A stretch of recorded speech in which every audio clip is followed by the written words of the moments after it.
മക്കളെ എല്ലാവർക്കും നിങ്ങളുടെ പുതിയൊരു വീഡിയോയിലേക്ക് സ്വാഗതം. ഞാൻ നിങ്ങളുടെ സ്വന്തം മാൻ ഓഫ്.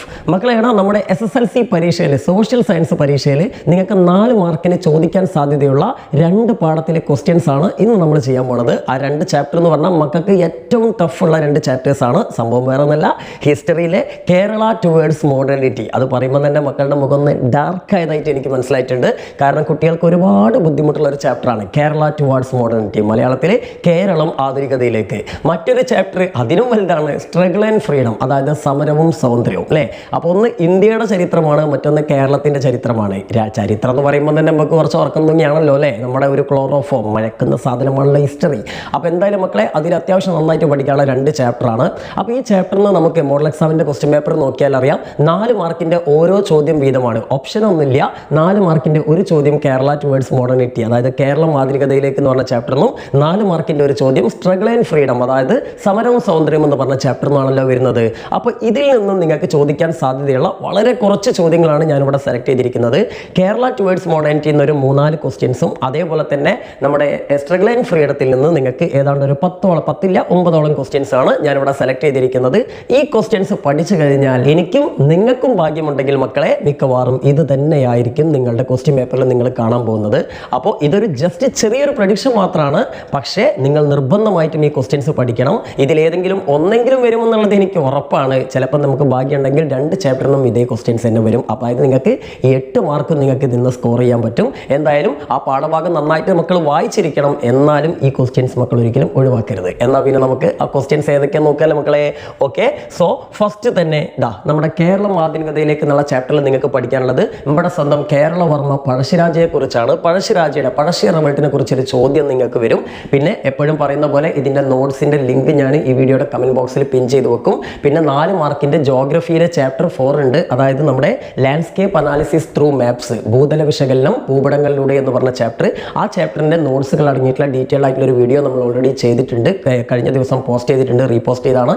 അപ്പോൾ ആ വീഡിയോ കാണണമെന്നുള്ളവർക്ക് നമ്മുടെ ചാനലിൻ്റെ പ്ലേലിസ്റ്റിൽ പോയിട്ട് SSLC ജോഗ്രഫി എന്നുള്ള ഫോൾഡർ നോക്കിയാൽ മതി. നിങ്ങൾ ശ്രദ്ധിക്കുക, SSLC ജോഗ്രഫി, SSLC ഹിസ്റ്ററി എന്ന് പറഞ്ഞ 2 ഫോൾഡർ നിങ്ങൾക്ക് കാണാം. ഹിസ്റ്ററിയുടെ വീഡിയോസിന് SSLC ഹിസ്റ്ററി എന്ന് പറഞ്ഞ ഫോൾഡർ കാണാം, ജോഗ്രഫിയുടേതിന് SSLC ജോഗ്രഫി എന്നുള്ളത്. ഇതിൽ നമ്മൾ എല്ലാ ചാപ്റ്റേഴ്സിൻ്റെ ഇമ്പോർട്ടൻറ്റ് ക്വസ്റ്റ്യൻസ് ഓൾറെഡി അപ്ലോഡ് ചെയ്തു വെച്ചിട്ടുണ്ട്, നിങ്ങൾക്ക് അത് കാണാം. ഇനി ഏറ്റവും ലേറ്റസ്റ്റ് ആയിട്ടുള്ള വീഡിയോകളാണ് നമ്മളിപ്പോൾ ചെയ്തുകൊണ്ടിരിക്കുന്നത്. എത്ര ടൈം ഉണ്ടാവും എന്നറിയില്ല, പരമാവധി നമ്മൾ പെട്ടെന്ന് ഷോർട്ടായിട്ട് ഓരോ ചാപ്റ്റേഴ്സിൻ്റെതായിട്ട് ചെയ്യാൻ നോക്കാം. അപ്പോൾ ഇവിടെ ഈ 2 ചാപ്റ്റർ നോക്കാം, ശ്രദ്ധിക്കും മക്കളെ. അപ്പോൾ നോട്ട് കമൻറ്റ് ബോക്സിൽ ലിങ്കിലുണ്ടാവും, നോക്കിയിട്ട് കണ്ടുപിടിക്കാം കേട്ടോ. ഓക്കെ, അപ്പോൾ എന്താണ് കേരളവർമ്മ പഴശ്ശിരാജയുടെ കാര്യമെന്ന് നമുക്ക് നോക്കാം. അതായത് പഴശ്ശിരാജ നമ്മുടെ കോട്ടയം എന്ന് പറഞ്ഞ പ്രദേശം, കോട്ടയം എന്ന് പറഞ്ഞാൽ അങ്ങ് കോട്ടയം ജില്ലയല്ല, കണ്ണൂരിനടുത്തുള്ളൊരു കോട്ടയമാണ്, വയനാടിനോടൊക്കെ ചേർന്ന് കിടക്കുന്ന ഒരു ചെറിയ പ്രദേശമാണ് കോട്ടയം അല്ലേ. ആ കോട്ടയം പ്രദേശത്തെ ഒരു കൊച്ചു നാടുവാഴിയായിരുന്നു നമ്മുടെ കേരളവർമ്മ പഴശ്ശിരാജ. ഇദ്ദേഹവും ബ്രിട്ടീഷുകാരും തമ്മിലുള്ള പ്രശ്നം എന്തായിരുന്നു എന്ന് വിചാരിച്ചാൽ, അദ്ദേഹത്തിന് അവകാശപ്പെട്ട ഈ കോട്ടയം പ്രദേശത്തെ നികുതി പിരിക്കാനുള്ള അധികാരം ബ്രിട്ടീഷുകാർ തട്ടിയെടുക്കുന്നു അല്ലേ. ആദ്യം മൂപ്പർക്ക് കൊടുക്കാന്നൊക്കെ പറഞ്ഞു, ടിപ്പു സുൽത്താനെയും ഹൈദരലിയൊക്കെ മൈസൂർ രാജാക്കന്മാരെ തോൽപ്പിച്ചാൽ എന്ത് ചെയ്യാം, തോൽപ്പിക്കാൻ സഹായിച്ചാൽ നിങ്ങൾക്ക് നികുതി പിരിക്കാനുള്ള അധികാരമൊക്കെ തരാമെന്നും ഇവിടെ പഴശ്ശിരാജയോട് ബ്രിട്ടീഷുകാർ പ്രോമിസ് കൊടുത്തു. പക്ഷേ ബ്രിട്ടീഷുകാരുടെ ഒരു കുഴപ്പമുണ്ട്, എന്താ, പാലം കടക്കോളം നാരായണ, പാലം കടന്ന കൂരായണ എന്നാണ് ഇവരുടെ സ്വഭാവം അല്ലേ. അതായത് ജയിക്കാൻ വേണ്ടിയിട്ട് ആരുടെ കാലും പിടിക്കും, ആരുടെ കൂടെ നിൽക്കും, പക്ഷേ ജയിച്ചു കഴിഞ്ഞാൽ ഒരൊറ്റ ചവിട്ടേണ്ട് പുറത്താക്കും അല്ലേ. ഇത് തന്നെയാണ് പഴശ്ശിരാജയ്ക്ക് സംഭവിച്ചത്. ടിപ്പു സുൽത്താനെ പോലുള്ള ശക്തരായ മൈസൂർ രാജാക്കന്മാരെ തോൽപ്പിക്കാൻ വേണ്ടിയിട്ട് നമ്മുടെ ബ്രിട്ടീഷുകാർ പഴശ്ശിരാജയുടെ സഹായം തേടുന്നു. പഴശ്ശി പാവം ബ്രിട്ടീഷുകാരുടെ മോഹന വാഗ്ദാനത്തിൽ വീണുപോയില്ലേ. ജയിച്ചു കഴിഞ്ഞാൽ എന്ത് ചെയ്യാം, ഈ കോട്ടയം പ്രദേശത്തെ നികുതി പിരിവിനുള്ള അവകാശമൊക്കെ നിങ്ങൾക്ക് തരാമെന്നൊക്കെ ആയിരുന്നു വാക്ക്. പക്ഷേ ടിപ്പുവിനെ തോൽപ്പിച്ചതിന് ശേഷം അല്ലെ മൈസൂർ രാജാക്കന്മാരെ പരാജയപ്പെടുത്തിയിട്ടൊന്നും ബ്രിട്ടീഷുകാരെന്ത് ചെയ്തില്ല, ഈ വാക്ക് പാലിച്ചില്ല. അതുമാത്രമല്ല, പഴശ്ശിക്ക് അവകാശപ്പെട്ട വയനാട് എന്ന് പറഞ്ഞ പ്രദേശം പിടിച്ചെടുക്കാനും കൂടി ആര് ശ്രമിച്ചു, നമ്മുടെ ബ്രിട്ടീഷുകാർ പിടിച്ചു. നമ്മുടെ ബ്രിട്ടീഷുകാർ ശ്രമിച്ചു. അപ്പോൾ അത് പഴശ്ശിക്ക് തീരെ പിടിച്ചില്ല. കാരണം ഉള്ള കോട്ടയം പ്രദേശത്തെ നികുതി പിരിക്കാനുള്ള അധികാരം നഷ്ടമായി, പോരാത്തതിന് വയനാടും കൂടി ഇവന്മാർക്ക് വേണമെന്ന് പറഞ്ഞു. അപ്പം പിന്നെ പഴശ്ശി നോക്കിയില്ല. പഴശ്ശി ആ നാട്ടിലെ കുറച്ച് ജനങ്ങളെയും അതേപോലെ തന്നെ വയനാട്ടിലെ കുറിച്ച വിഭാഗത്തിലെ നേതാവായിട്ടുള്ള തലക്കൽ ചന്തു, അതേപോലെ തന്നെ ചെമ്പം പോക്കര്, കൈതേരി അമ്പു നായർ, പിന്നെ അതേപോലെ തന്നെ എടച്ചേന കുങ്കൻ നായർ, ഇങ്ങനെയുള്ള പല വിഭാഗങ്ങളിൽപ്പെട്ട ആളുകളുടെ സഹായത്തോടു കൂടി, ശക്തരായ പോരാളികളുടെ സഹായത്തോടു കൂടി പഴശ്ശി ഗറില്ല യുദ്ധമുറ, ഒളിപ്പോരിനാണ് ഗറില്ല യുദ്ധമുറ എന്ന് പറയുക. ആ ഗറില്ല യുദ്ധമുറയിലൂടെ ബ്രിട്ടീഷുകാർക്കെതിരെ വയനാടൻ കാടുകളിൽ വെച്ച് പോരാടി. ഇതാണ് പഴശ്ശി റിവോൾട്ട്. അവസാനം പിന്നെ ബ്രിട്ടീഷുകാരുടെ വെടിയേറ്റ് അദ്ദേഹം മരണപ്പെടുക ചെയ്യുന്നത്. അപ്പോൾ ഈ കാര്യങ്ങളാണ് നിങ്ങൾ എഴുതേണ്ടത്. അപ്പോൾ ഇത് ഞാൻ ഇവിടെ പോയിന്റാക്കി ചെയ്തിട്ടുണ്ട്. അപ്പോൾ നിങ്ങൾ നോട്ട് നോക്കുക, പഠിക്കുക. ഓക്കെ, ഞാൻ ഡീറ്റെയിൽ ആയിട്ട് ഓരോ പോയിന്റായിട്ടൊന്നും വായിച്ചു തരുന്നില്ല കേട്ടോ. ഓക്കെ, അടുത്തതായിട്ട് മക്കളെ ഈ ചാപ്റ്ററിൽ നിങ്ങൾക്ക് പഠിക്കാനുള്ളത് ഗുരുവായൂർ വൈക്കം സത്യാഗ്രഹമാണ്. അതിൽ ഗുരുവായൂർ സത്യാഗ്രഹം തോന്നുന്നുണ്ട് തോന്നുന്നുണ്ട് നിങ്ങൾക്ക് പ്രാവശ്യം ചോദിച്ചിട്ടുള്ളത്. ഗുരുവായൂരാണോ വൈക്കാണോ എന്നല്ല, എന്തായാലും ചിലപ്പോൾ ഇത് രണ്ടും കൂടി മിക്സ് ചെയ്തിട്ടൊരു ചോദ്യം നിങ്ങൾക്ക് പ്രതീക്ഷിക്കാം. അതല്ലെങ്കിൽ ഏതാണോ മോഡൽ എക്സാമിന് ചോദിച്ചത് അതിൻ്റെ മറ്റേത്, അതായത് ഗുരുവായൂരാണ് ചോദിച്ചെങ്കിൽ വൈക്കം ചോദിക്കും, വൈക്കമാണ് ചോദിച്ചെങ്കിൽ ഗുരുവായൂർ ചോദിക്കും, ഏതെങ്കിലും ചോദിക്കാനൊരു ചാൻസ് ഉണ്ട്. അപ്പം മക്കൾക്ക് ഗുരുവായൂർ സത്യാഗ്രഹം എന്താണ്, വൈക്കം സത്യാഗ്രഹം എന്താണ് നമുക്കൊന്ന് നോക്കാം. തിരുവിതാംകൂറിലെ ഒരു പ്രസിദ്ധമായ ക്ഷേത്രമാണ് വൈക്കം മഹാദേവ ക്ഷേത്രം അല്ലേ. അപ്പോൾ ഈ ക്ഷേത്രത്തിന്റെ പ്രശ്നം പണ്ട് നമ്മുടെ തിരുവിതാംകൂർ രാജാക്കന്മാരൊക്കെ ഭരിച്ചിരുന്ന കാലത്ത് സംഭവിച്ചതാണ്, ഇന്നത്തെ കാര്യമല്ല. അപ്പോൾ അന്ന് ഈ തിരുവിതാംകൂറിന്റെ ഒരു പ്രശ്നം എന്താണെന്ന് വിചാരിച്ചാൽ, ഈ വൈക്കം ക്ഷേത്രത്തിന്റെ ഒരു പ്രശ്നം എന്താ വിചാരിച്ചാൽ, അതിന് മുന്നിലുള്ള പൊതു റോഡുകളുണ്ട്, വലിയ പബ്ലിക് റോഡുകൾ. ആ പബ്ലിക് റോഡുകളിലൂടെ താഴ്ന്ന ജാതിക്കാർക്ക് പ്രവേശിക്കാനുള്ള അവകാശം ഉണ്ടായിരുന്നില്ല. ഇതിനെതിരായിട്ട് നടന്ന ഒരു സമരമാണ് വൈക്കം സത്യാഗ്രഹം. അപ്പോൾ ശരിക്കും പറഞ്ഞാൽ ട്രാവൽ ഫ്രീഡം അല്ലെ, റൈറ്റ് ടു ട്രാവൽ ഫ്രീഡം, അതായത് വഴി നടക്കാനുള്ള സ്വാതന്ത്ര്യത്തിന് അവകാശത്തിന് വേണ്ടി നടത്തിയ ഒരു സമരമാണ് വൈക്കം സത്യാഗ്രഹം. ഇതിന് നേതൃത്വം നൽകിയത് TK മാധവൻ എന്ന് പറഞ്ഞിട്ടുള്ള ഒരു വ്യക്തിയാണ്. അതുമാത്രമല്ല, താഴ്ന്ന ജാതിക്കാർ മാത്രമാണ് ഈ സമരം നടത്തിയെന്ന് മക്കൾ വിചാരിക്കരുത്. ഈ സമരത്തിന് ഐക്യദാർഢ്യം, സോളിഡാരിറ്റി പ്രഖ്യാപിച്ചുകൊണ്ട് ഉയർന്ന ജാതിക്കാരും കൂടി എന്ത് ചെയ്തു, ഇതിലൊരു സമരം നടത്തിയിട്ടുണ്ട്. അത് സവർണ ജാഥ എന്നാണ് അറിയപ്പെടുന്നത്. അപ്പോൾ ഉയർന്ന ജാതിക്കാരായ ആളുകൾ താഴ്ന്ന ജാതിക്കാർക്ക് വേണ്ടിയിട്ട് ഇതിലെ റോഡിലൂടെ നടക്കണം എന്ന് ആവശ്യപ്പെട്ടുകൊണ്ട് രാജാവിനോട് അഭ്യർത്ഥിച്ചുകൊണ്ടൊരു ഐക്യദാർഢ്യം പ്രഖ്യാപിച്ചുകൊണ്ട് ഒരു സവർണ ജാഥ സംഘടിപ്പിച്ചു. ഇതിന്റെ നേതാവ്, ഈ സവർണ ജാഥ സംഘടിപ്പിച്ച നേതാവാണ് മന്നത്ത് പത്മനാഭൻ. അദ്ദേഹത്തിന്റെ ബർത്ത്ഡേ ഒക്കെയാണ് നിങ്ങൾക്ക് മന്നൻ ജയന്തി എന്ന പേരിൽ ലീവൊക്കെ തരാറുണ്ട് അല്ലേ. മന്നൻ ജയന്തി എന്ന് കേട്ടിട്ടുണ്ടാവും, മന്നത്ത് പത്മനാഭനെ കേട്ടിട്ടുണ്ടാവും ആവും. ഓക്കെ, അപ്പോൾ എന്തായാലും ഈ കാര്യങ്ങളൊക്കെയാണ് മക്കൾ ഇതിൽ മെൻഷൻ ചെയ്യേണ്ടത് വൈക്കം സത്യാഗ്രഹത്തിൽ. ഇനി അതിൻ്റെ കൂടെ തന്നെ മനസ്സിലാക്കുക, ഇങ്ങനെ ഈ വൈക്കം സത്യാഗ്രഹത്തിന്റെ ഫലമായിട്ട് അവസാനം ഈ വൈക്കം ക്ഷേത്രത്തിന് മുന്നിലുള്ള എല്ലാ റോഡുകളിലൂടെയും എല്ലാ ജാതിക്കാർക്കും, അതായത് ഹിന്ദുക്കളായ എല്ലാ ജാതിക്കാർക്കും പ്രവേശനം അനുവദിച്ചുകൊണ്ടുള്ള നിയമം ആര് പ്രഖ്യാപിച്ചു, നമ്മുടെ തിരുവിതാംകൂർ ഗവൺമെന്റ് പ്രഖ്യാപിച്ചു. അങ്ങനെ ആ സമരം വിജയിച്ചു. ഓക്കെ, ഇനി രണ്ടാമത്തെ ഗുരുവായൂർ സത്യാഗ്രഹമല്ലേ. ഗുരുവായൂർ നമ്മുടെ സാമൂതിരിമാരുടെയൊക്കെ അണ്ടറിൽ വരുന്ന നമ്മുടെ മലബാറിലുള്ള ഒരു ക്ഷേത്രമാണ്, ഒരു പ്രസിദ്ധമായ ശ്രീകൃഷ്ണ ക്ഷേത്രമാണ്. അപ്പോൾ ആ ക്ഷേത്രം ഇന്ന് നമുക്കറിയാം എല്ലാ മതവിഭാഗങ്ങൾക്കല്ല, എല്ലാ ജാതിയിൽപ്പെട്ട ഹിന്ദുക്കൾക്കും ഇന്ന് അവിടെ എന്ത് ചെയ്യാൻ, ആരാധന നടത്താനുള്ള സ്വാതന്ത്ര്യമുണ്ട്. എന്നാൽ ഒരു കാലത്ത് അവിടെ ഉയർന്ന ജാതിക്കാർക്ക് മാത്രമേ ആരാധന നടത്താനുള്ള പെർമിഷൻ ഉണ്ടായിരുന്നുള്ളൂ. ഇതിനെതിരായിട്ട് ചില വ്യക്തികൾ നടത്തിയ സമരമാണ് ഗുരുവായൂർ സത്യാഗ്രഹം. ഇതിന് നേതൃത്വം നൽകിയത് നമ്മുടെ K കേളപ്പൻ എന്ന് പറഞ്ഞിട്ടുള്ള വ്യക്തിയായിരുന്നു. K കേളപ്പനെ കൂടാതെ AKG, അതേപോലെ P കൃഷ്ണപിള്ള തുടങ്ങിയവരും ഈ സമരത്തിൽ പ്രമുഖരായിട്ട് പങ്കെടുത്ത വ്യക്തികളായിരുന്നു. അപ്പോൾ അതിൽ AKG ആയിരുന്നു ഈ ഒരു സമരത്തിന്, ഗുരുവായൂർ സത്യാഗ്രഹത്തിന് വേണ്ടി വളണ്ടിയർ ക്യാപ്റ്റൻ, ജാഥ നടത്തിയ വളണ്ടിയർ ക്യാപ്റ്റൻ അദ്ദേഹമായിരുന്നു. അതുപോലെ തന്നെ ഈ ഗുരുവായൂർ സത്യാഗ്രഹത്തിനെതിരെ പോലീസ് ശക്തമായിട്ട് ലാത്തിചാർജ് നടത്തി അതിൽ ക്രൂരമായിട്ട് പരിക്കേറ്റ വ്യക്തിയാണ് നമ്മുടെ P കൃഷ്ണപിള്ള. അപ്പോൾ ഈ കാര്യങ്ങളൊക്കെ ഒന്ന് മെൻഷൻ ചെയ്യുക. ഇനി ഈ ഗുരുവായൂർ സത്യാഗ്രഹത്തിന്റെ ഫലമായിട്ടാണ് പിൽക്കാലത്ത് പിന്നീട് മദ്രാസിലും മലബാറിലും അതേപോലെ തന്നെ കൊച്ചിയിലും എല്ലാ സ്ഥലത്തും കേരളത്തിൽ പല ഭാഗങ്ങളിലായിട്ട് അവിടുത്തെ ഗവൺമെന്റുകൾ എന്ത് ചെയ്തു, ക്ഷേത്രപ്രവേശന വിളംബരം, ടെമ്പിൾ എൻട്രി പ്രൊക്ലമേഷൻ പുറപ്പെടുവിച്ചു. അങ്ങനെയാണ് നമ്മുടെ കേരളത്തിലെ എല്ലാ ക്ഷേത്രങ്ങളിലേക്കും എല്ലാ വിഭാഗത്തിൽപ്പെട്ട ഹിന്ദുക്കൾക്കും, ഏത് ജാതി എന്നൊന്നുമില്ല, എല്ലാ വിഭാഗത്തിൽപ്പെട്ട ഹിന്ദുക്കൾക്കും പ്രവേശനം അനുവദിച്ചുകൊണ്ടുള്ള നിയമങ്ങൾ വന്നത്. ഓക്കെ, അപ്പോൾ ശരിക്കും പറഞ്ഞാൽ കേരളത്തിൽ ആരാധനാ സ്വാതന്ത്ര്യം, റിലീജിയസ് ഫ്രീഡത്തിനും ട്രാവൽ ഫ്രീഡം, യാത്ര സ്വാതന്ത്ര്യത്തിനും വേണ്ടിയുള്ള യാത്ര ചെയ്യാനുള്ള അവകാശത്തിനും വേണ്ടി നടന്ന രണ്ട് സമരങ്ങളാണ് ഗുരുവായൂർ വൈക്കം സത്യാഗ്രഹങ്ങൾ എന്ന് മനസ്സിലാക്കിയാൽ ആ ടോപ്പിക് അവിടെ ക്ലിയർ ആയി. ഓക്കെ, അപ്പോൾ ഇത് ബേസ് ചെയ്തിട്ടൊരു ചോദ്യമൊക്കെ ചിലപ്പോൾ വന്നേക്കാം. ഓക്കെ, ഇനി നമുക്ക് അടുത്ത ചോദ്യത്തിലേക്ക് കടക്കാം. ഒരു റവൾട്ടാണ് ആറ്റിങ്ങൽ റവൾട്ട് അല്ലെങ്കിൽ ആറ്റിങ്ങൽ കലാപം എന്ന് പറയും. അപ്പോൾ ഇത് ബ്രിട്ടീഷുകാർക്കെതിരെ നമ്മുടെ കേരളത്തിൽ നടന്ന ആദ്യത്തെ ഒരു ഓർഗനൈസ്ഡ് റവൾട്ട്, സംഘടിത കലാപമാണ് ആറ്റിങ്ങൽ കലാപം. ആറ്റിങ്ങൽ എന്നത് കേരളത്തിലെ ഒരു കൊച്ചു നാട്ടുരാജ്യമായിരുന്നു. അവിടെ ഒരു രാജ്ഞിയായിരുന്നു പണ്ട് ബ്രിട്ടീഷുകാരുടെ കാലത്ത് ഭരിച്ചിരുന്നത്. അപ്പോൾ ഈ ആറ്റിങ്ങൽ രാജ്ഞി, അതായത് ക്യൂൻ ഓഫ് ആറ്റിങ്ങൽ, ഇവരുടെ പെർമിഷനോട് കൂടിയിട്ട് ബ്രിട്ടീഷുകാർ എന്ത് വെച്ചാൽ ഈ ആറ്റിങ്ങൽ റാണിയൊക്കെ സോപ്പിട്ട് അവർ കുറേ സമ്മാനങ്ങളൊക്കെ കൊടുത്ത് അവരെ സോപ്പിട്ടും ആറ്റിങ്ങലിന്റെ ഭാഗമായിരുന്ന അഞ്ചുതെങ്ങ് എന്ന് പറഞ്ഞൊരു സ്ഥലം, ആ സ്ഥലത്തിന്റെ പേര് ഓർത്ത് വെക്കണം. ഈ ആറ്റിങ്ങലിന്റെ ഭാഗമായിരുന്ന അഞ്ചുതെങ്ങ് എന്ന് പറഞ്ഞ സ്ഥലത്ത് ഒരു കൊച്ചുകോട്ട എന്നല്ല, ഒരു വലിയൊരു കോട്ട ബ്രിട്ടീഷുകാർ നിർമ്മിച്ചു. ഈ കോട്ട ബ്രിട്ടീഷുകാർ നിർമ്മിച്ചതോട് കൂടിയിട്ട് അഞ്ചുതെങ്ങ് എന്ന് പറഞ്ഞ പ്രദേശത്തെ ജനങ്ങളുടെ, അവിടുത്തെ നാറ്റീവ്സിന്റെ കഷ്ടകാലം ആരംഭിച്ചു. അവിടെയുള്ള സ്ത്രീകൾ, അതിലൂടെ കടന്നു പോകുന്ന സ്ത്രീകളെ ഉപദ്രവിക്കാനും ജനങ്ങളെ അകാരണമായിട്ട് ഉപദ്രവിക്കാനൊക്കെ ബ്രിട്ടീഷുകാർ തുടങ്ങി. അപ്പോൾ ശരിക്കും പറഞ്ഞാൽ ബ്രിട്ടീഷുകാരുടെ പ്രധാനപ്പെട്ട നേവൽ ബേസ്, ഒരു സൈനിക താവളമായിട്ട് അഞ്ചുതെങ്ങിലെ കോട്ട മാറി. അപ്പോൾ അത് അവിടുത്തെ ജനങ്ങൾക്ക് അവരുടെ സേഫ്റ്റിക്കൊക്കെ ഭയങ്കര ബുദ്ധിമുട്ടായതുകൊണ്ട് ജനങ്ങൾക്ക് എങ്ങനെയെങ്കിലും ഈ കോട്ട പൊളിക്കണം, ഇവിടുന്ന് ബ്രിട്ടീഷുകാർ ഓടിക്കണമെന്ന് ജനങ്ങൾ തീരുമാനിക്കുകയാണ്. അങ്ങനെ ഇരിക്കെ ജനങ്ങൾക്കൊരു അവസരം വീണ് കിട്ടുകയാണ്. അതായത് ആറ്റിങ്ങൽ റാണിക്ക് പതിവ് പോലെ സമ്മാനങ്ങളുമായി പോയിരുന്ന 150ഓളം ബ്രിട്ടീഷുകാരെ നമ്മുടെ ഈ അഞ്ചുതെങ്ങ് എന്ന് പറഞ്ഞ സ്ഥലത്തെ ജനങ്ങൾ എന്ത് ചെയ്തു, സംഘടിച്ചുകൊണ്ട് വളഞ്ഞിട്ട് കണ്ട് ആക്രമിച്ച് അതിൽ 150ഓളം ഈ സൈനികർ ബ്രിട്ടീഷുകാരെ ഇവരെന്ത് ചെയ്തു, കൊന്നു. ഈ സംഭവമാണ് ആറ്റിങ്ങൽ റവൾട്ട് എന്നറിയപ്പെടുന്നത്. അപ്പോൾ ഇത് ഇത് നിങ്ങൾക്ക് ചോദിക്കാൻ സാധ്യതയുള്ള ഒരു ക്വസ്റ്റ്യൻ ആണ്. ഇതിൻ്റെ ഏറ്റവും വലിയ ഹൈലൈറ്റ് കേരളത്തിൽ ബ്രിട്ടീഷുകാർക്കെതിരെ നടന്ന ആദ്യത്തെ ഓർഗനൈസ്ഡ് റിവോൾട്ട് ആണെന്ന് മനസ്സിലാക്കുക. ഓക്കെ, ഇനി ഈ ചാപ്റ്ററിന് ഈ 3 ക്വസ്റ്റ്യനാണ് ഞാൻ പ്രധാനമായിട്ടും നിങ്ങൾക്ക് നോട്ട്സിൽ തന്നത്. ഇനി ഇത് കൂടാതെ മക്കൾ അതിൽ സോഷ്യൽ റിഫോമേഴ്സിനെ കുറിച്ച്, അതായത് സാമൂഹ്യ പരിഷ്കർത്താക്കളെ കുറിച്ചൊരു ടോപ്പിക് ഉണ്ട്. അതായത് അയ്യങ്കാളി, വാഗ്ബടാനന്ദർ, ശ്രീനാരായണ ഗുരു, ഇങ്ങനെ പറഞ്ഞിട്ട് കുറേ കേരളത്തിൻ്റെ സാമൂഹിക നവോത്ഥാന മുന്നേറ്റത്തിന് വേണ്ടിയിട്ട് ഒരുങ്ങി പുറപ്പെട്ടിട്ടുള്ള കുറേ മഹാത്മാക്കളെ കുറിച്ച്, കുറേ മഹത് വ്യക്തികളെ കുറിച്ച് നമുക്ക് ഈ ചാപ്റ്ററിൽ പഠിക്കാനുണ്ട്.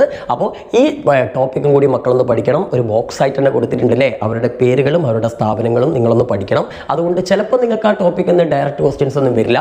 ഇനി ഇൻ കേസ് നമുക്കറിയാം നമ്മുടെ മോഡൽ എക്സാം പ്രകാരം നമുക്ക് മാച്ച് ദ ഫോളോയിങ്, അതായത് ചേരുംപടി ചേർക്കാൻ വന്നിട്ടുള്ളത് നമ്മുടെ കൾച്ചറൽ നാഷണലിസം, അതായത് സംസ്കാരവും ദേശീയത എന്ന് പറഞ്ഞിട്ടുള്ള ചാപ്റ്റർ എന്നാണ് അല്ലേ. അപ്പോൾ മിക്കവാറും ആ ചാപ്റ്റർ തന്നെ ആയിരിക്കും ഇപ്രാവശ്യം മാച്ച് ദ ഫോളോയിങ് വരിക. എന്നാൽ 1% ചാൻസ് കേരള ടുവേർഡ്സ് മോഡേണിറ്റി കൂടി നമുക്ക് കൊടുക്കാം. അപ്പം അങ്ങനെ ചിലപ്പോൾ കേരള ടുവേർഡ്സ് മോഡേണിറ്റി എങ്ങാനും നമ്മുടെ മാച്ച് ദ ഫോളോയിങ് വരികയാണെങ്കിൽ അത് ഈ ടോപ്പിക്കിൽ നിന്നായിരിക്കും. അതായത് ഈ സാമൂഹിക നവോത്ഥാന നേതാക്കന്മാരും അതുപോലെ തന്നെ സോഷ്യൽ റിഫോമേഴ്സും അവരുടെ ആശയങ്ങളും ബേസ് ചെയ്തിട്ടായിരിക്കും. അപ്പോൾ അതുകൂടി ഒന്ന് മക്കൾ മനസ്സിലാക്കി വെച്ചുകൊണ്ട് ടൈം ഉണ്ടെങ്കിൽ, ഓക്കെ, ഇല്ലെങ്കിൽ അങ്ങോട്ട് വിട്ടേക്കടാ, 4 മാർക്കല്ല, ഇല്ലെങ്കിൽ നമുക്ക് A+ കിട്ടും. ഓക്കെ, എന്തായാലും ഈ തന്നിട്ടുള്ളത് പഠിക്കാം കേട്ടോ.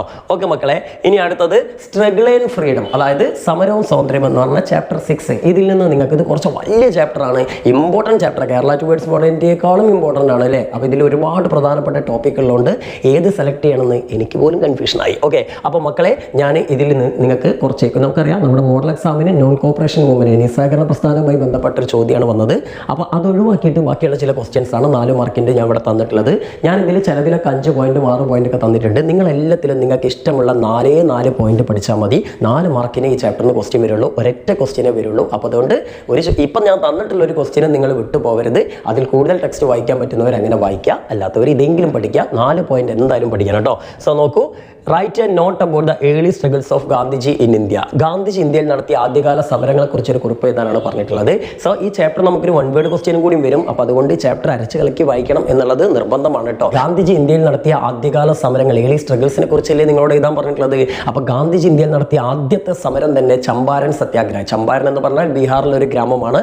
അവിടെ നീലം കർഷകരാണ്, ഇൻഡിഗോ ഫാമേഴ്സ് ആണുള്ളത്. ഇവർക്ക് ബ്രിട്ടീഷുകാർ ഹൈ ടാക്സ് ഇമ്പോസ് ചെയ്തു അല്ലെ, ഉയർന്ന നികുതി ഇമ്പോസ് ചെയ്തു. അപ്പോൾ ആ ഉയർന്ന നികുതി താങ്ങാനാവാതെ അവർ സമരം ചെയ്തുകൊണ്ടിരിക്കുന്ന സമയത്താണ് ഇവിടെ നായകൻ എൻട്രി ചെയ്യുന്നത്, ഗാന്ധിജി അല്ലേ. ഗാന്ധിജി തൻ്റെ പതിവ് സത്യാഗ്രഹ മാർഗമായിട്ടുള്ള നിരാഹാര സത്യാഗ്രഹം, ഫാസ്റ്റിംഗ് അവിടെ ഇരിക്കുന്നു. അങ്ങനെ ഗാന്ധിജി പട്ടിണി കിടന്ന് സമരം ചെയ്തതോടുകൂടി ബ്രിട്ടീഷ് ഓഫീഷ്യൽസ് ഗാന്ധിജിക്ക് മുന്നിൽ കീഴടങ്ങാണ്. അങ്ങനെ ചമ്പാരനിലെ കർഷകരുടെ ഡിമാൻഡുകൾ ബ്രിട്ടീഷുകാർ അംഗീകരിച്ചു കൊടുക്കുകയാണ്. അങ്ങനെ തൻ്റെ ആദ്യത്തെ സത്യാഗ്രഹം, ചമ്പാരൻ സത്യാഗ്രഹം, ഗാന്ധിജി വിജയിപ്പിച്ചെടുക്കുകയാണ്. ഒരു തുള്ളി അടി വാങ്ങാതെ, ഒരു തുള്ളി അടി കൊടുക്കാതെ അല്ലേ. എന്തായാലും ഈ ചമ്പാരൻ സത്യാഗ്രഹത്തിന് ശേഷം ഗാന്ധിജി ചെയ്ത കാര്യങ്ങൾ കൂടി നിങ്ങൾ പഠിച്ചു വെക്കണം. ചിലപ്പം അതും ചോദ്യം വരാം. അതിന് അതിൻ്റെ കൂടെ തന്നെ കൊടുത്തിട്ടുണ്ട്. ചമ്പാരനിൽ അവിടുത്തെ അടിസ്ഥാന സൗകര്യ വികസനത്തിന് വേണ്ടിയിട്ട് റോഡുകൾ നിർമ്മിച്ചു, അതേപോലെ ഹോസ്പിറ്റലുകൾ നിർമ്മിച്ചു, വിദ്യാലയങ്ങൾ നിർമ്മിച്ചു. ഇങ്ങനെയുള്ള കുറേ കാര്യങ്ങളൊക്കെ ചെയ്തിട്ടാണ് ഗാന്ധിജി അവിടെ നിന്ന് പോയത്. അത് ഇതിൽ കൊടുത്തിട്ടുണ്ട്, അതുകൂടി ഒന്ന് പഠിച്ചു വെക്കണം കേട്ടോ. ഓക്കെ, ഇനി ചമ്പാരൻ കഴിഞ്ഞാൽ പിന്നെ ഗാന്ധിജി അടുത്ത് നടത്തിയ സമരം എന്ന് പറഞ്ഞു കഴിഞ്ഞാൽ അഹമ്മദാബാദിലെ കോട്ടൺ മിൽ വർക്കേഴ്സിന് വേണ്ടി നടത്തിയ ഒരു സമരമാണ്. അപ്പോൾ ഗുജറാത്തിൽ ഗാന്ധിജിയുടെ നാട്ടിൽ തന്നെയാണ് ഈ അഹമ്മദാബാദ് എന്ന് ഓർക്കുക. അവിടുത്തെ കോട്ടൺ മിൽ തൊഴിലാളികളുടെ പ്രശ്നം എന്താണെന്ന് വിചാരിച്ചാൽ അവർക്ക് 1-ാം ലോക മഹായുദ്ധത്തിന് മുമ്പായിട്ട് പ്ലേഗ് ബോണസ് എന്ന് പറഞ്ഞിട്ടുള്ള ഒരു സാധനം കൊടുത്തിരുന്നു. അതായത് പ്ലേഗ് എന്ന് പറഞ്ഞൊരു മാറാരോഗമാണ് അല്ലേ. അപ്പോൾ ആ രോഗം ഈ ഫാക്ടറികളിലൊക്കെ അഴുക്ക് വെള്ളവും വൃത്തിഹീനമായ സാഹചര്യമൊക്കെ ഉണ്ടാകുമ്പോഴാണ് ഈ അസുഖം വരിക. അപ്പോൾ സ്വാഭാവികമായിട്ടും ഫാക്ടറികളിലേക്ക് ഈ അസുഖം വരുമെന്ന് പേടിച്ചിട്ട് ആളുകൾ പോകാതായി. അപ്പോൾ സ്വാഭാവികമായിട്ടും എന്താ വെച്ചു, ഫാക്ടറികളിൽ ആളുകൾ വർക്ക് വരാതിരുന്നു കഴിഞ്ഞാൽ തൊഴിലാളികൾ ഇല്ലെങ്കിൽ പണി നടക്കില്ലല്ലോ. അപ്പോൾ അതുകൊണ്ട് സായിപ്പന്മാർ കണ്ടുപിടിച്ച ഒരു ഉഡായിപ്പ് പരിപാടിയാണെന്ത്, ഈ ഫാക്ടറികളിലെ തൊഴിലാളികൾക്ക് എക്സ്ട്രാ ഒരു ബോണസും കൂടി കൊടുക്കുക. ആ ബോണസിന് പേരിട്ടു പ്ലേഗ് ബോണസ്. അപ്പോൾ കൂലിക്ക് പുറമെ വേറെ എക്സ്ട്രാ ബോണസും കൂടി കിട്ടുമെന്ന് പറഞ്ഞപ്പോൾ ഇനിയിപ്പോൾ പ്ലേഗ് വന്ന് ചത്താലും വേണ്ടിയില്ല. അന്നൊക്കെ പൈസക്ക് നല്ല ആവശ്യമുണ്ടല്ലോ, ടാക്സ് ഒക്കെ കൊടുക്കണ്ടേ. അപ്പോൾ അതുകൊണ്ട് തൊഴിലാളികൾ എന്ത് ചെയ്തു, ഫാക്ടറികളിലേക്കൊക്കെ പോകുമായിരുന്നു. പക്ഷേ 1-ാം ലോക മഹായുദ്ധം വന്നപ്പോൾ സമയത്ത് എന്താ സംഭവിച്ചത്, ബ്രിട്ടീഷുകാർക്ക് ഒരുപാട് പണം ആവശ്യം വന്നു യുദ്ധത്തിന് വേണ്ടിയിട്ട്. അപ്പോൾ അതുകൊണ്ട് ഒരു നൈസായിട്ട് എന്ത് ചെയ്തു, ഉള്ള ശമ്പളം വെട്ടി കുറയ്ക്കുകയും ചെയ്തു. പോരാത്തിന് ഈ പ്ലേഗ് ബോണസ് അങ്ങോട്ട് കട്ടാക്കുകയും ചെയ്തു. അതോടെ തൊഴിലാളികളുടെ വരുമാനം കുറഞ്ഞില്ലേ, തൊഴിലാളികൾ സമരം തുടങ്ങി. അപ്പോൾ നിങ്ങൾ ഇത് ഡീറ്റെയിൽഡ് ആയിട്ടൊന്നും പറയേണ്ട, ഈ ഒരു തന്നിട്ടുള്ള നോട്ട് മാത്രം പഠിച്ചാൽ മതി. എന്തായാലും ഈ തൊഴിലാളികളുടെ ആവശ്യം ന്യായമാണെന്ന് കണ്ട ഗാന്ധിജി അവരോടൊപ്പം ചേർന്ന് സമരം നടത്തി, സത്യാഗ്രഹം തന്നെയാണ് നടത്തിയത്. അങ്ങനെ ഗാന്ധിജി ആ സമരവും വിജയിപ്പിച്ചെടുത്തു. അങ്ങനെ തൊഴിലാളികൾക്ക് അവരർഹിച്ച കൂലി വർധനവ് ഗാന്ധിജി വാങ്ങിച്ചു കൊടുത്തു. ഓക്കെ, ഇനി അടുത്ത സമരം എന്ന് പറഞ്ഞാൽ ഗേഡ സത്യാഗ്രഹമാണ്. ഗേഡയിലെ കർഷകർ വിളനാശം, ക്രോപ്പ് ഫെയിലിയർ കാരണം, വരൾച്ച കാരണമൊക്കെ ബുദ്ധിമുട്ടിക്കൊണ്ടിരിക്കുന്ന സമയമാണ്. അവർക്കും ഹൈ ടാക്സ് ആയിരുന്നു ബ്രിട്ടീഷുകാർ ചുമത്തിയിരുന്നത്, ഉയർന്ന നികുതിയായിരുന്നു ചുമത്തിയിരുന്നത്. അപ്പോൾ ഇവർക്ക് വേണ്ടിയും ഗാന്ധിജി സമരം ചെയ്ത് അവരുടെ ആവശ്യവും ഗാന്ധിജി നേടിക്കൊടുത്തു. അപ്പം അങ്ങനെ ആദ്യത്തെ 3 സത്യാഗ്രഹങ്ങളും ഗാന്ധിജി വിജയിപ്പിച്ചു. അത് ഓർത്തു വെക്കുക. ഇവിടെ ചിലപ്പോൾ വൺ വേർഡൊക്കെ വരും. ഗാന്ധിജി ആദ്യമായിട്ട് ഇന്ത്യയിൽ നടത്തിയ സത്യാഗ്രഹം ഏതാണെന്ന് വെച്ചാൽ ചമ്പാരൻ സത്യാഗ്രഹമാണ്. ഇനി ഗാന്ധിജി ആദ്യമായി നടത്തിയ പോപ്പുലർ സത്യാഗ്രഹം, അതായത് ജനകീയ സമരം ഏതാണെന്ന് ചോദിച്ചാൽ അത് നിസ്സഹകരണ പ്രസ്ഥാനം അഥവാ നോൺ കോപ്പറേഷൻ മൂവ്മെന്റ് ആണ്. ഇനി ഗാന്ധിജിയുടെ അവസാനത്തെ പോപ്പുലർ സത്യാഗ്രഹം, അതായത് ബഹുജന സമരം ഏതാണെന്ന് ചോദിച്ചു കഴിഞ്ഞാൽ, പോപ്പുലർ സ്ട്രഗിൾ ഏതാണെന്ന് ചോദിച്ചാൽ അത് ക്വിറ്റ് ഇന്ത്യ മൂവ്മെന്റ് ആണ്. ഇങ്ങനെയൊക്കെ ഒന്ന് മനസ്സിലാക്കി വെക്കുക മക്കളെ. ഇതൊക്കെ വൺ വേർഡ് വരാനുള്ള സാധ്യതയുണ്ട് കേട്ടോ. ഓക്കെ, അപ്പം ഈ ചോദ്യത്തിന് ഉത്തരം ഇവിടെ കഴിഞ്ഞു. ഇത് പഠിക്കാൻ കേട്ടോ മക്കളെ, നോട്ട്സ് നോക്കിയിട്ട് പഠിക്കണം. ഇനി നെക്സ്റ്റ് നമ്മുടെ ചോദ്യം, ഗാന്ധിജിയുടെ ഏർലി സ്ട്രഗിൾസ്, ആദ്യകാല സമരങ്ങൾ ഇന്ത്യയിൽ ഉണ്ടാക്കിയ അല്ലെങ്കിൽ ഗാന്ധിജിയുടെ ആദ്യകാല സമരങ്ങളുടെ ഫലങ്ങൾ, റിസൾട്ട്സ് എന്തൊക്കെയായിരുന്നു? അപ്പോൾ നമ്മൾ പറഞ്ഞു ഗാന്ധിജി ചമ്പാരനിലും ഗേഡയിലും അഹമ്മദാബാദിലൊക്കെ 3 സമരങ്ങൾ നടത്തി, 3ഉം വിജയിപ്പിച്ചു. ജനങ്ങളുടെ ഒരു ഹീറോ ആയിട്ട് ഗാന്ധിജി മാറുകയാണ് അല്ലേ. അപ്പോൾ ഇതിൻ്റെ റിസൾട്ട്സ് എന്തൊക്കെയാണെന്നുള്ള ചോദ്യം വരും. 4 പോയിന്റ് പഠിച്ചാൽ മതി. ടെക്സ്റ്റിലുണ്ട്, നമ്മുടെ ഈ പ്രിന്റിലും ഉണ്ട്, അത് നോക്കിയിട്ട് പഠിക്കുക.